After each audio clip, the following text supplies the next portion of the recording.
Right. UFC Fight Night 220 is the next steaming stream of donkey diarrhea served up by the UFC. And I'm now going to be going through every fight on the main card. I've already served up my opinion on a pretty tasty looking prelim lineup, so take a look out for that if you haven't already. As always, like and subscribe, I'm always grateful for that. Now, fortunately, we have one or two decent matchups in this one, so it's not all bad. Let's get right into the meat of this shit sandwich, shall we? Right, first fight on the main card. I'm picking Trevor Peek in a fight that opens the card. Peek has looked really impressive in his last few fights. I really like the wins against Karma Worthy on the regionals, and his Contender Series debut against Malik Lewis, another undefeated prospect, was a very decent win. Now, these Alabama boys can really scrap, and I think that's going to hold him in good stock against Gonzalez, who, to be honest, is a little bit soft. The loss against McKinney looks pretty dreadful now, as does the loss to Jim Miller, and I don't think he's busy enough in the striking to keep someone like Peek at bay, who will come with a lot of forward pressure. Nor is Gonzalez good enough in the wrestling or takedown department to try a different tact if it's not going well in the stand-up. I think Peek's going to march him down, blitz him in one of the early rounds. I'm going to say he finds the chin, smothers with ground and pound strikes. Peek to take the opener.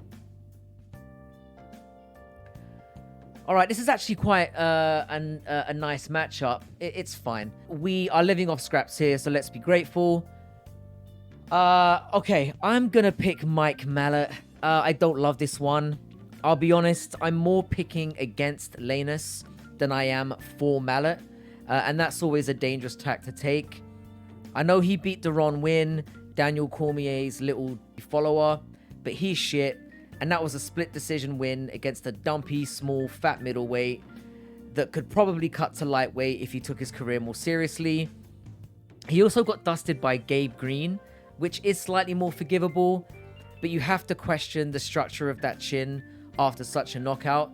Malot, to be honest, isn't much better, but I like that he's coming off a TKO win, albeit against appalling Gaul. But he also has some credible submission wins on his record, so I like that he can go there if he's forced to. Malot is more of a favorite than he should be, and he leaves his chin wide out there when going for a finish. Again, this concerns me. I just think he has more avenues to win, and Lainess has looked less than stellar against pretty shocking competition. So I'm taking Malot, but I'm not brimming with confidence here. Alright, this is the layup. Tatiana Suarez. She's better everywhere the fight goes. The UFC kind of feels a little bit mean for this one. Suarez did take significant time off for neck surgery that really hindered her rise up the division. But this is the same woman that KO'd Carla Esparza, who I don't care what anyone says is a tough out. She did take Nina Nunes to a decision, and that's not a great look. But for a comeback fight after a long layoff, she did decently. De La Rosa has faced some decent competition and has built up some decent experience herself, but I just don't think she's outstanding anywhere. She's a low-volume striker, doesn't have a great takedown accuracy, and against the girl in Suarez that has shaken off the cobwebs and shown she can do it against better girls, this should be comfortable, and I really don't understand why this fight is being made. De La Rosa must have really pissed someone off. I'm going finish on the ground or a 30-26 dominant decision. I think Suarez beats her up and either gets a finish or gets a 10-8 in the third, trying to end the fight. Total mismatch. Enough said. Oh, fuck off. Ugh.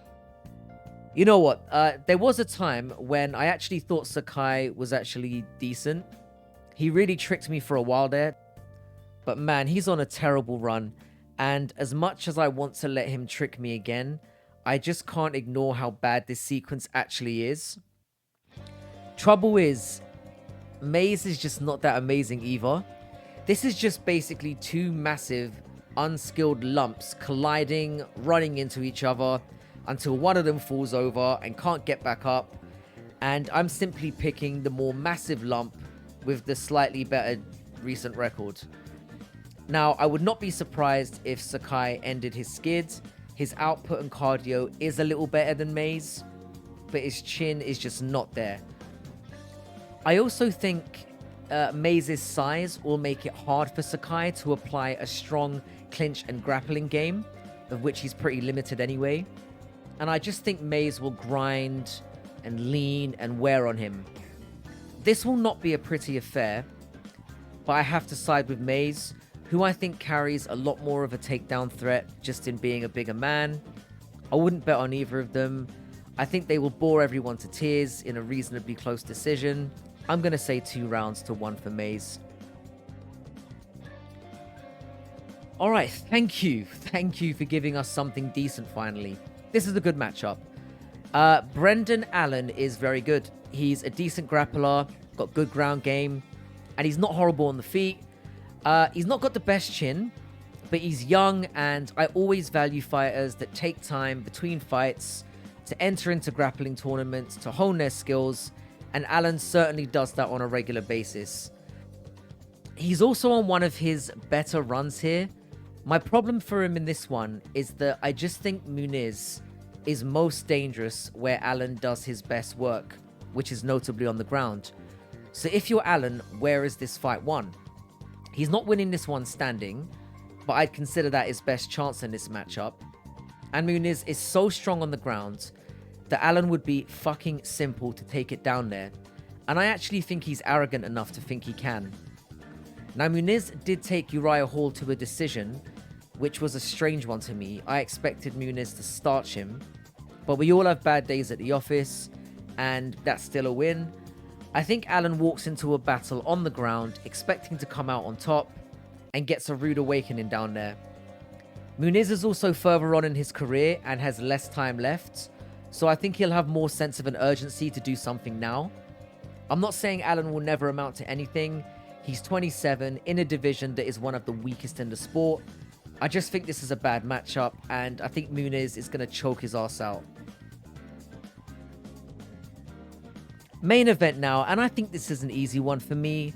Spann looked really good against Dominic Reyes, but how much can we really put in that now? Reyes has had his head smacked off his shoulders in almost every fight since he basically beat Jones. Spann also beat Kutalaba, okay, who hasn't beaten that simple guy. Now, Spann has pissed a lot of people off by claiming that now he's finally training seriously, and he went as far as to say that he's never ever trained for a fight before until now. That kind of pissed me off as well. Like, shut up, you wet yogurt. It's just disrespectful. It's a shit brag as well, and I just don't believe you. Krylov, on the other hand, has got to this place on the card taking a much harder route. The most notable for me was a split loss to Glover, a fight that you can argue he actually won. I think he ultimately lost it by making a silly error, falling off the top. And this was against a resurgent Glover that went on a tear all the way to the belt. Now, the way that Krylov took down Volkan with ease in his last fight had me really impressed too. Volkan has really massive thighs, and I just think Krylov's better all round. He's the better mixed martial artist than Spann, and he trains. Has been training his whole career, whereas Spann just started training a couple of weeks ago for the first time.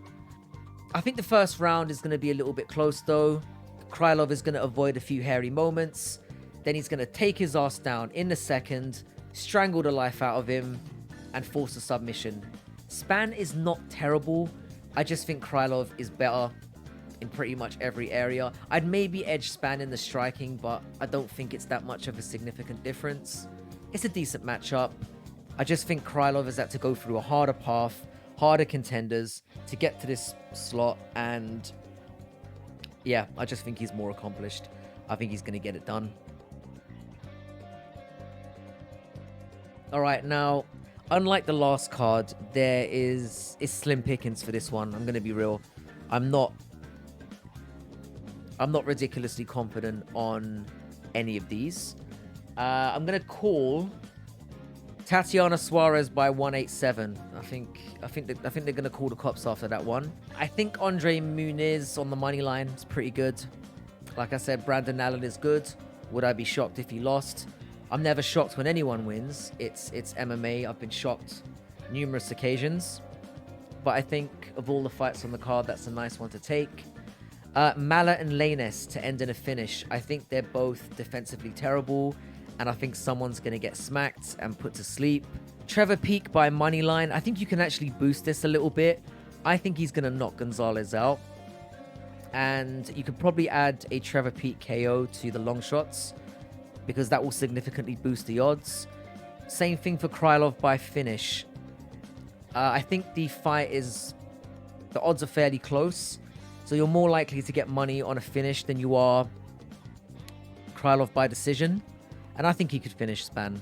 You know, I think if you get out of the first round with Spann, he's pretty much done. Sakai and Maze. They're both sloppy. They're both a mess. I can see that being slow-paced, horrible to watch. And I can see that going the distance. All right. So, again, just to reiterate, my overall record this year is a very respectable 38-18. That gives me a win ratio of 68%. I think it's 67.9%, which I'm very pleased with. Like I said, the aim at the start of the year was to remain above 60%. Expecting it to take a bit of a hit on this card, but we'll see. So anyway, yep, I'll see you on Sunday for the reaction to this card. See you guys in a bit.